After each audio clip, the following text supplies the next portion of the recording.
ओम नमः शिवाय। नमस्कार दोस्तों, welcome to future guide astrology channel. I am doctor Rishikesh Devnath from Kolkata.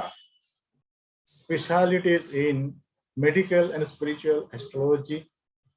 इस चैनल में ज्योतिष शास्त्र के बारे में काफी व्यवहारिक तरीका से ज्योतिष शास्त्र और अनुभव के आधार पर इसमें आप लोग का सपोर्ट और सहयोग भी मिले।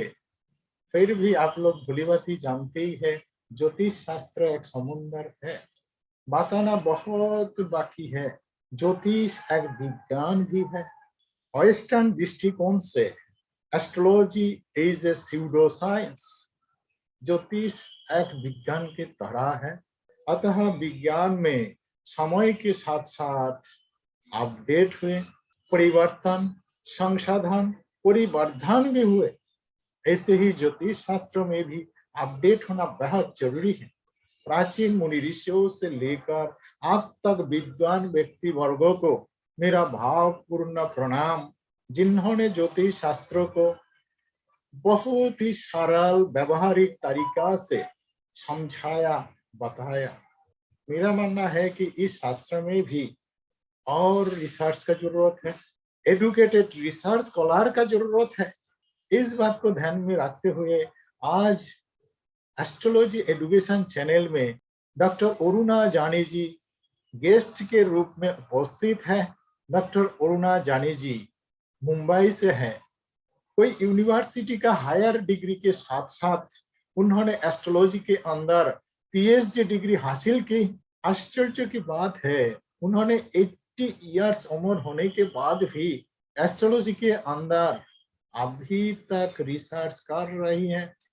आइए जानते हैं अरुणा जानी जी से। आज का विषय पितृदोष। हाँ, एस्ट्रोलॉजी चैनल में, एस्ट्रोलॉजी एडुकेशन चैनल में मैडम आपको स्वागतम। अभी हम लोग चर्चा करेंगे, आपसे सुनेंगे पितृदोष के बारे में, क्योंकि पितृदोष ज्योतिष शास्त्र के अंदर बहुत ही चर्चित दोष है। इसके बारे में जो सही जानकारी और डिटेल जानकारी आपसे सुनेंगे, सीखेंगे। जी मैडम, आपको स्वागतम एस्ट्रोलॉजी एडुकेशन सीरीज में। जी सर, धन्यवाद। जी सर, आज मेरा विषय है पितृदोष। आपकी चैनल में मेरा स्वागत हुआ, इसीलिए आपको धन्यवाद सर। मैं आपका धन्यवाद मानती हूँ। पितृदोष किसे कहते हैं, पहले तो ये जान लेते हैं। पितृदोष मतलब है अनेक के संचित किए हुए अशुभ कर्मों का फल। मतलब लोग मानते हैं कि पितृदोष 7 जन्मों तक रहता है, और ये है कि पिता की लगता हुआ जो दोष है वह राहु से लगता है। राहु अगर प्रथम भाव में हो, दूसरे भाव में हो, चौथे भाव में हो, पंचम भाव में हो या सप्तम भाव में हो, तो उस भाव में जब राहु आता है तब पितृदोष लगता ही है। अब पितृदोष के कारण हमें क्या क्या तकलीफें होती है और उससे क्या फल भुगतना पड़ता है। पहले तो राहु हमारे गत जन्मों का कर्मों का फल ही देता है। दूसरी बात है, हमारे पूर्वजों ने अगर कोई गलती की हो तो उस कारण भी हमें उसका फल भुगतना पड़ता है। और अगर गत जन्म में हमने अपने पिताजी का, अपने बुजुर्गों का, ब्राह्मणों का, अपने गुरुओं का, उसके साथ कोई अभद्र व्यवहार किया होगा, तो इस प्रकार से यहाँ पर राहु देखने, पंचम भाव में राहु आता है। आज के जमाने में हम देखते हैं और सुनते भी है, कुछ लोग बड़ों के साथ उनसे रिश्ता अच्छा होता है और उनकी सेवा नहीं करते हैं, उन्हें मान नहीं देते हैं, अपमानित करते हैं। और कभी कभी तो ऐसा होता है कि राहु के कारण जातक अपने माता पिता को भी घर से निकाल देता है, तो उसका असर दूसरे जन्म पर पड़ता ही है, अपने कर्मों का फल। और कभी ऐसा भी होता है कि ये हमें देखना चाहिए कि राहु किस भाव में है।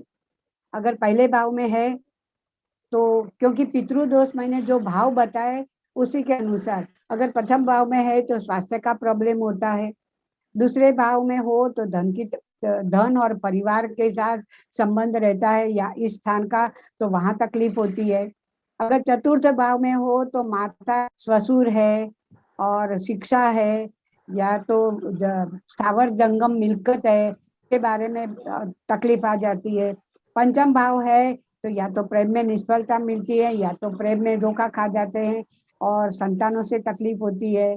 और सप्तम भाव में हो तो जीवन साथी से भी तकलीफ आ सकती है, या तो मैरिटल संबंध भी, गैर संबंध भी हो सकते हैं। अगर आज कुछ लोग क्या करते हैं, गत जन्म में उसने कोई जातक ने ऐसा कर्म किया होगा कि जातक एक ही फ्लैट, समझो रियल एस्टेट का अथवा जमींदारी का काम करता है और एक ही फ्लैट 3-4 आदमियों को बेचता है, और ऐसे जो मुफ्त का धन खाने वाले होते हैं उनकी जन्म कुंडली में भी इस प्रकार का पितृदोष देखने मिलता है।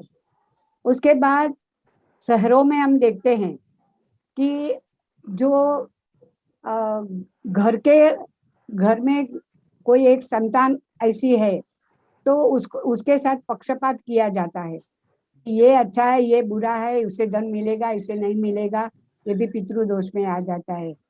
और पंचम भाव में जब राहु होता है तो ये निश्चित बात है कि उसे बेटियां ही होती है, और बेटियां जिंदगी भर होती है। ये बहुत कुंडलियों में मैंने देखा है।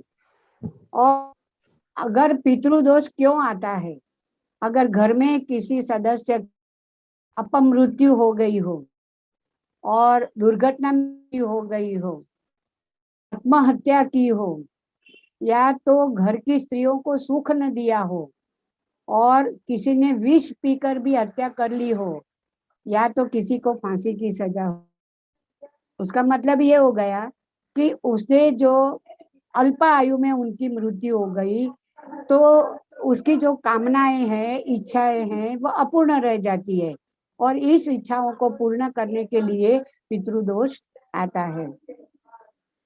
वर्तमान समय में एक नई प्रथा शुरू हुई है, लिव इन रिलेशन। ऐसा करके जातक क्या करेगा, पहले भी ये प्रथा थी और आज भी उसका रूप बढ़ गया है। ये पुरानी प्रथा है, नई नहीं है, लेकिन पहले बाहर नहीं आता था, आज बाहर आ जाता है। तो ऐसा रिलेशन दिखाकर उनके साथ संबंध, उनके घर वालों के साथ बढ़ाना, फिर उनकी प्रॉपर्टी हड़प करना, उनका घर छीन लेना, ये सभी बातें पितृदोष ही बताते हैं। और आज लोग क्या करते हैं, नए जमाने के हो गए हैं। तो आज हम देखते हैं 1 दशक से लोग इस प्रकार की प्रथा, श्राद्ध क्यों करना चाहिए, अगर पितृओं का हम तर्पण नहीं करेंगे तो ये भी पितृदोष माना जाएगा। उसके साथ साथ कुछ लोग सरकारी नौकरी करते हैं और ऊपर की कमाई लेते हैं, तो एक भी किसी का धन योग्य नीति से लेना, ये भी एक पितृदोष है।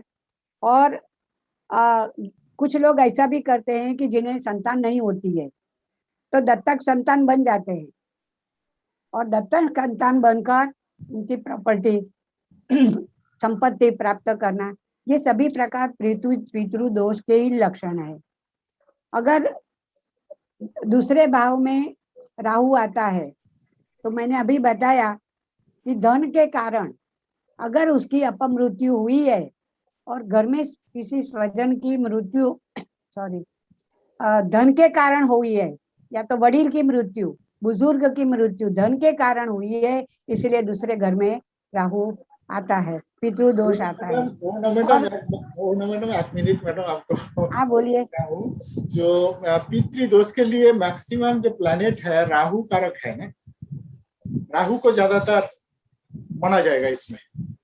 राहु दूसरे ग्रह भी है, दूसरा शनि भी होता है ना।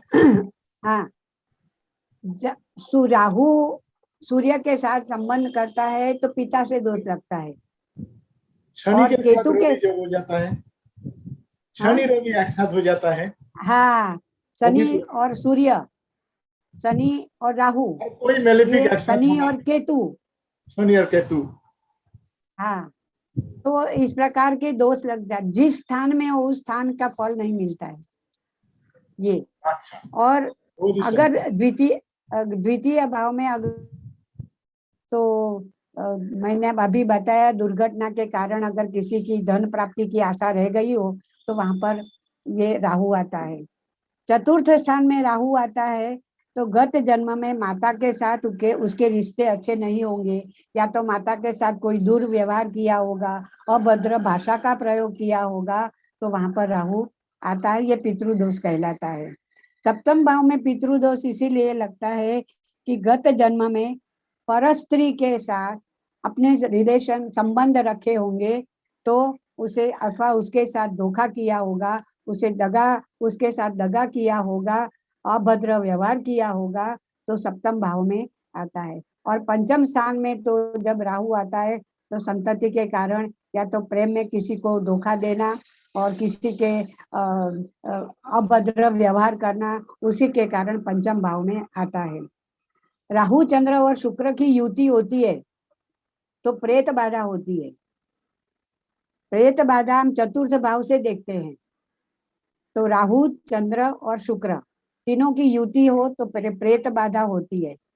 और सूर्य और शनि कुंडली में कहीं भी हो, किसी भी भाव में, तो भी पितृदोष लगता है। सूर्य और राहु साथ में हो तो भी पितृदोष लगता है। शनि चंद्र के घर में हो या कर्क राशि में शनि हो तो भी पितृदोष लगता है माता के।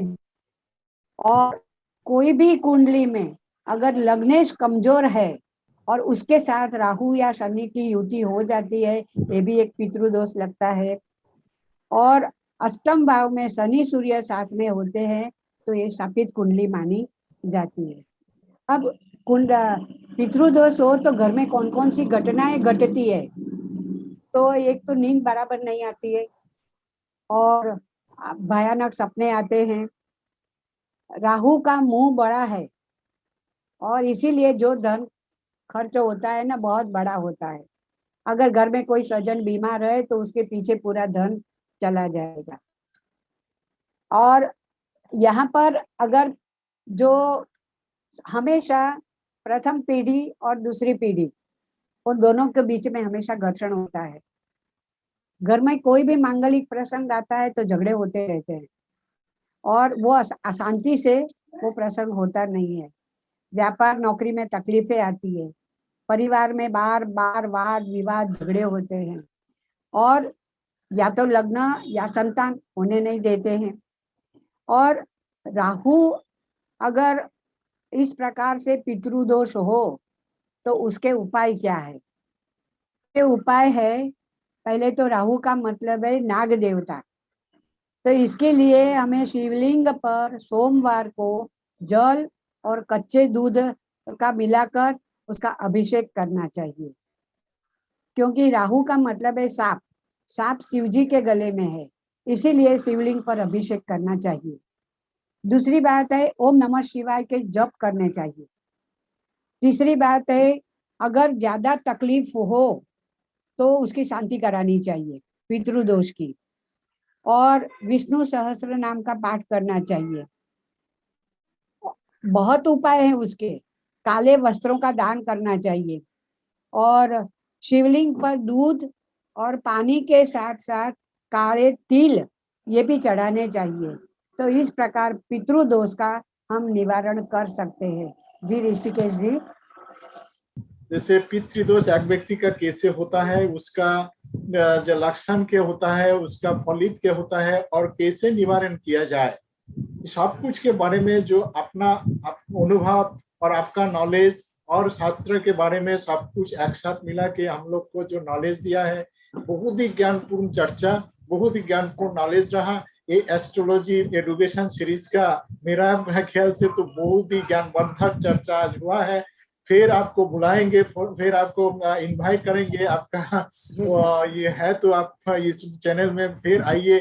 तब तक के लिए आपको नमस्कार और सारा दर्शकों को नमस्कार, प्रणाम।